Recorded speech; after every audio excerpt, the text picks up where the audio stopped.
अकाल पुरुष इन सब के लिए ये सब बूंद है, उसमें ये सब जा करके उसमें सीधे गिर जाए तो पता ही नहीं चलेगा कि कुछ थे। इतने वो तब तो सबको लपेट लेते, सबको लपेट लपाट करके सबको डाले चटाई की तरह बटोर के धरते हैं। जब वहां पर ले आते हैं, जब क़यामत आती है तो कोई चीज कोई बचती नहीं। यही तक इनके फांसी तक नाके तक बदपहले होती है, तो उनका काम तो सबसे बड़ा। ये बच जाते हैं और 12 वो बच जाएंगे, बाकी सब कोई बचेगा नहीं। और उसके पार तब कहते हैं वो सतलोक, चौथा पार। कहते हैं कि हमने वहां जाकर के देखा। अब उसको कौन जानेगा? वहां तो किसी की योगेश्वर की, किसी अवतारी शक्ति की, किसी पीर पैगंबर की पहुंच तो है नहीं। जहां तक पीर पैगंबर पहुंचे वहां तक तो कहते ही है कि भाई उनका तो यहाँ से अवतार। यानी कहने का मतलब जो जहां से आया, विष्णु लोक से आया तो विष्णु का अवतार, वो तो आते नहीं है। एक सूरत आती है, जैसे आप एक सूरत है, एक यहाँ का एक आदमी एक अमेरिका भेज दिया कि वो कौन है कि भारत की तरफ से वो वहाँ का एम्बेसडर है, यानी प्रतिनिधि है। ऐसा वहां तो उन्होंने कहा कि भाई ये हमारा अवतार है, ये हमारे गुणों को जाके बताएगा, ये हमारे गुण क्या, हमारा काम क्या। तो कोई ब्रह्मा का अवतार, कोई विष्णु को, कोई शक्ति। फिर शक्ति क्या करती है उसका एक अवतार है, वो यहाँ आएगी तो वो बताएगी कि शक्ति क्या करती है। तो एक फिर ईश्वर का अवतार उनका अलग है, तो ईश्वर के लोक से आएगा नीचे से, तो फिर कहेगा मैं ईश्वर का अवतार। वो तो आते नहीं है, वो तो वही रहेंगे अपनी जगह पर। फिर ऊपर से आएंगे ब्रह्म से, तो ब्रह्म का अवतार कहलाएगा। अब सूरत वहां से उतार के भेज दिया, ये बात आता कोई नहीं। अस्थान का कोई भी मतलब यहाँ नहीं आएगा। अस्थानधारी वो अपने ही मुकाम पर रहते हैं। वहाँ जो खचक है सूरत ने भरी है, उसमें से एक सूरत को अपने बोध में भेज दिया, उनके गुणों को बताएगी कि मेरा ये काम है, मैं इनके पर हूँ, मैं इनके पर हूँ, मेरा ब्रह्मा का काम नहीं, विष्णु का चुप रही है, ये सब मेरे आदेश का पालन करते ये कहेंगे, तो ये पालन कर रहे हैं। तो उस अवतारी शक्ति बताएगी कि मेरे हुक्म का ही पालन के, उसका बोध है, उसका ज्ञान है।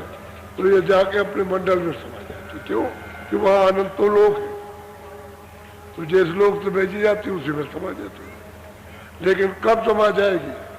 जब उसके भी अच्छे कर्म होंगे। अगर भाल लाद लिया होगा और उतारा नहीं तो उसको भी दंड मिलेगा, सजा उसको भी हाँ मिलेगी, बच नहीं सकता।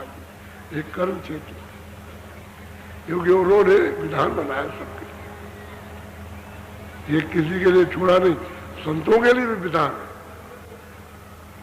अगर वो मतलब तो संत तो मतलब ये है कि आते जाते दूसरों को लेके उड़ा देते हैं। वो तो इतनी आवाज है, इतना प्रकाश है कि फौरन उसको दफन किया। नहीं तो ये प्रेमी कभी हल्का कभी साफ नहीं हो सकता, वो तो गंदा का गंदा ही रहेगा।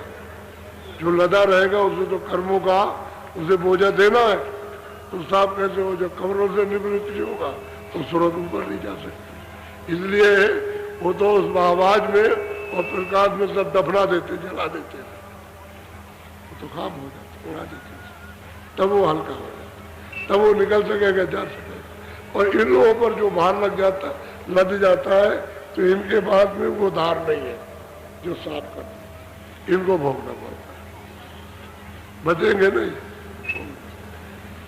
सब देखा जाता है कि कौन किस लोक से आया, राम किस लोक से आए, कृष्ण किस लोक से आए, ये किस लोक, शिव जी किस लोक से आए, ब्रह्मा किस लोक से और विष्णु किस लोक से। ये जितने भी पीर पैगंबर सब मालूम होते हैं वहां कौन किस लोक से आया और किसका क्या काम, किसने क्या काम किया। वहां छुपने उड़ने वाला कुछ नहीं। अब वो कहते हैं कि भाई मैं अंड खंड ब्रह्मांड पार ब्रह्मांड के पार चला गया, कहते हैं। और फिर कहते हैं कि आगे कहते हैं चौथा था, वो चौथा सतलोक। वहीं से सुरतें आई और ये भी सब वहीं से आए। जितने भी सुरतें जिस मंडल में भी आई वो सब वहीं से भेजी गई। पहले ये आए और उसके बाद में मतलब ये कि उनको भेजा सुरती। बस ये बात है, ये भी वही के। लेकिन ये बात है सतपुरुष ने इन सबको देश निकाला कर दिया कि ये वहां नहीं जा सकते, सुर से पहुंच जाएंगे। ये मनुष्य शरीर में जो सुरते हैं संतों की कृपा से दया से रास्ता लेकर ये तो घर में पहुंच जाएंगे, लेकिन ये नहीं जा सकते। और डरते इतना है कि अपनी जगह पर अखंड उसका ध्यान करो कि हमारा राज्य में चला जाए। बहुत डरते, बहुत खौफ लगा हुआ। तीनों लोगों का राज चले जाते, अखंड ध्यान करते। इनको आपके काम धाम से कोई मतलब नहीं, ये तो अलग बैठ करके अपना ध्यान करते ताकि अपनी तपस्या करते रहें, हमारा राज बरकरार रहे। सब ध्यान कर रहे हैं उसी मालिक का। बोलो, अब ये देख रहे हैं उसको अपनी आंखों से। अब बताओ इनको कौन पहचाने, महात्मा को, महापुरुष को कौन जाने। अब ये तो इतने दीन है कि इनके सबके पैर ऐसे छुए, वो मुसलमान मुल्ला के ऐसे पैर छुए, तब तो इनकी तपन, इनकी जलन का रोड शांत किया, पैर छुए, समझ गए।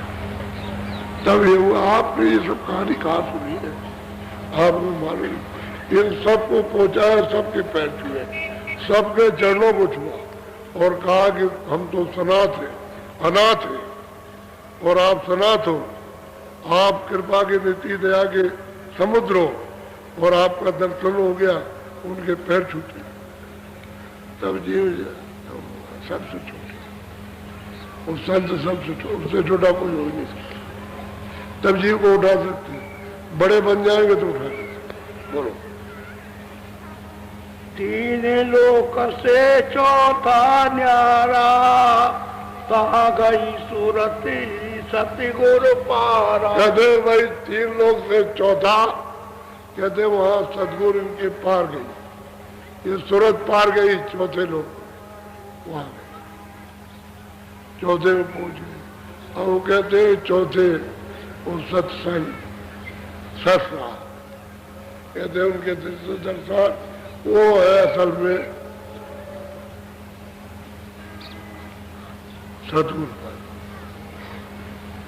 गुरुपद त्रिकुटी के ऊपर पिया पद 10वें द्वार और सतगुरु पद सतलोक।